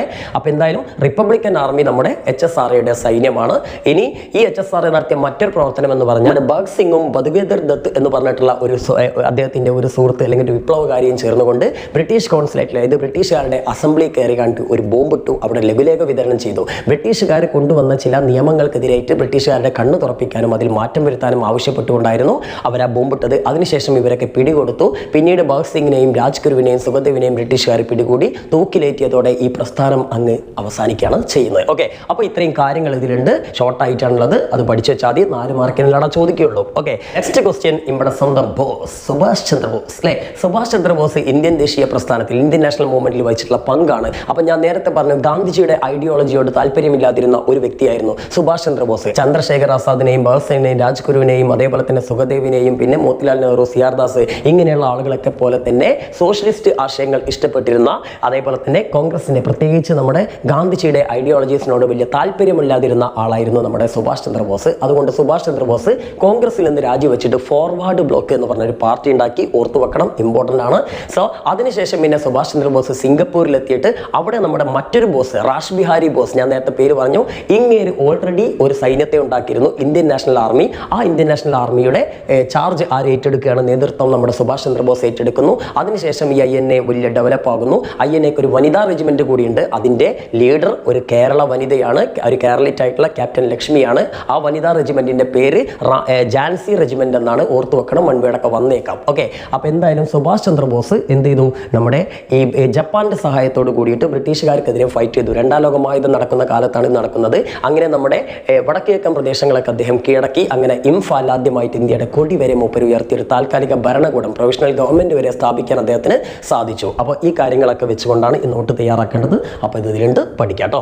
ഓക്കെ, ഇനി നമുക്ക് ഈ ചാപ്റ്ററിലെ അവസാനത്തെ ചോദ്യം, അതായത് what were the provisions included in Mountbatten plan. Mountbatten ഇത് ഇന്ത്യയിലെ അവസാനത്തെ ബ്രിട്ടീഷ് വൈസ്രോയിലെ, ഇങ്ങനെയാണ് ഇന്ത്യക്ക് സ്വാതന്ത്ര്യം തന്ന ബ്രിട്ടീഷുകാരൻ എന്ന് വിചാരിച്ച് മാന്യനാണെന്നല്ല കേട്ടോ. ഇന്ത്യക്ക് സ്വാതന്ത്ര്യം കൊടുക്കാൻ വേണ്ടി ബ്രിട്ടീഷുകാർ അപ്പോയിന്റ് ചെയ്ത അവസാനത്തെ വൈസ്രോയാണ് മൗണ്ട് ബാറ്റൺ. അപ്പോൾ മൂപ്പര് ചെറിയൊരു പണിയും തന്നിട്ടാണ് ഇന്ത്യക്ക് സ്വാതന്ത്ര്യം കൊടുത്തത്. ഇന്ത്യ ഒരുമിച്ച് നിന്നിരുന്ന, ഐക്യത്തോടെ നിന്നിരുന്ന ഇന്ത്യൻ സമൂഹത്തിൽ വിള്ളലുണ്ടാക്കി മതപരമായ ഭിന്നിപ്പുണ്ടാക്കിയതിന് ശേഷം ഇന്ത്യ പാകിസ്ഥാൻ എന്ന് പറഞ്ഞ് രണ്ടാക്കി ഡിവൈഡ് ചെയ്തിട്ടാണ് മച്ചാൻ ഇവിടം വിട്ടത്. അതിൽ ചില കുരുത്തം കെട്ട ഇന്ത്യക്കാർക്കും കളിയുണ്ട് അല്ലേ. ഇന്ത്യയിലെ വർഗീയവാദികളായിട്ടുള്ള ചില വിഭാഗങ്ങൾ, അതായത് മുസ്ലിം വിഭാഗത്തിലും ഹിന്ദു വിഭാഗത്തിലും പെട്ട ചില ദേശീയവാദികൾ, ചിലർ പറഞ്ഞ് ഞങ്ങൾക്ക് എന്ത് ചെയ്യണം, മുസ്ലിങ്ങൾക്ക് മാത്രമായിട്ട് പാകിസ്ഥാൻ എന്ന് പറഞ്ഞൊരു രാജ്യം വേണം, ചിലർ പറഞ്ഞ് ഇന്ത്യ ഹിന്ദു രാഷ്ട്രമാക്കണം എന്നൊക്കെ. എല്ലാവരും ഇല്ലട്ടോ, വളരെ കുറച്ച് ആളുകൾ. ആ കുറച്ച് ആളുകളുടെ രാഷ്ട്രീയ താല്പര്യങ്ങൾക്ക് വേണ്ടി ഒരു വർഗീയ കലാപങ്ങൾ ഉണ്ടാക്കി, വലിയ കലാപങ്ങൾ നമ്മുടെ രാജ്യത്തുണ്ടായി. അങ്ങനെയാണ് സഹോദരങ്ങളായി കഴിഞ്ഞിരുന്ന നമ്മുടെ രാജ്യം എന്തായത് രണ്ടായി സ്പ്ലിറ്റ് ചെയ്ത് പാകിസ്ഥാനും ഇന്ത്യയുമായിട്ട് പാറുന്നത്. അതിന് വേണ്ടിയിട്ട് പ്ലാൻ ചെയ്ത വ്യക്തിയാണ് മൗണ്ട് ബാറ്റൺ. അദ്ദേഹത്തിൻ്റെ ആ പ്ലാനാണ് മൗണ്ട് ബാറ്റൺ പ്ലാൻ എന്നറിയപ്പെടുന്നത്.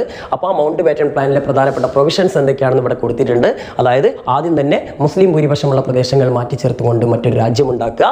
ഇനി അടുത്തത് എന്താണെന്ന് വിചാരിച്ചാൽ ഈ വെസ്റ്റ് ഫ്രണ്ടിയർ, അതായത് നമ്മുടെ നോർത്ത് വെസ്റ്റ് ഫ്രണ്ടിയർ, വടക്ക് പടിഞ്ഞാറൻ പ്രവിശ്യകളെയൊക്കെ ചേർത്തുകൊണ്ട് അത് പാകിസ്ഥാനിലേക്ക് വേണോ വേണ്ടേ എന്നുള്ള തീരുമാനം നടത്തുക. പിന്നെ അതേപോലെ തന്നെ ഈ പഞ്ചാബിൻ്റെയും ബംഗാളിൻ്റെയും ബോർഡറുകളൊക്കെ തീരുമാനിക്കാൻ വേണ്ടിയിട്ട് ഒരു കമ്മീഷനെ രൂപീകരിക്കുക. ഇങ്ങനെയൊക്കെ പറഞ്ഞിട്ട് ചില പോയിന്റുകളുണ്ട്. ആ പോയിന്റുകളൊന്ന് പഠിച്ചു വെക്കുക. ഓക്കെ, അപ്പോൾ മക്കളെ ഇത്രയും ആയി കഴിഞ്ഞാൽ കഴിഞ്ഞില്ലേ? ഓക്കെ, കഴിഞ്ഞു. ഇത്രയും ആയി കഴിഞ്ഞാൽ നമ്മുടെ 2 ചാപ്റ്റർ ഏകദേശം കംപ്ലീറ്റ് ആയിട്ടുണ്ട്. ഇതിൽ നിന്ന് തന്നെ നിങ്ങൾക്ക് 8 മാർക്കിൻ്റെ ചോദ്യം വരട്ടെ എന്ന് പ്രതീക്ഷിക്കുകയാണ്. അപ്പോൾ ഇതുപോലെ തന്നെ ബാക്കിയുള്ള ചാപ്റ്ററുകൾ കൂടി നമ്മൾ തരുന്നതായിരിക്കും. എങ്ങനെയെങ്കിലും ടൈം ഉണ്ടാക്കി തരാം, നോമ്പാണ് എന്നാലും വേണ്ടില്ല. അപ്പോൾ എല്ലാവർക്കും ഓൾ ദ ബെസ്റ്റ്.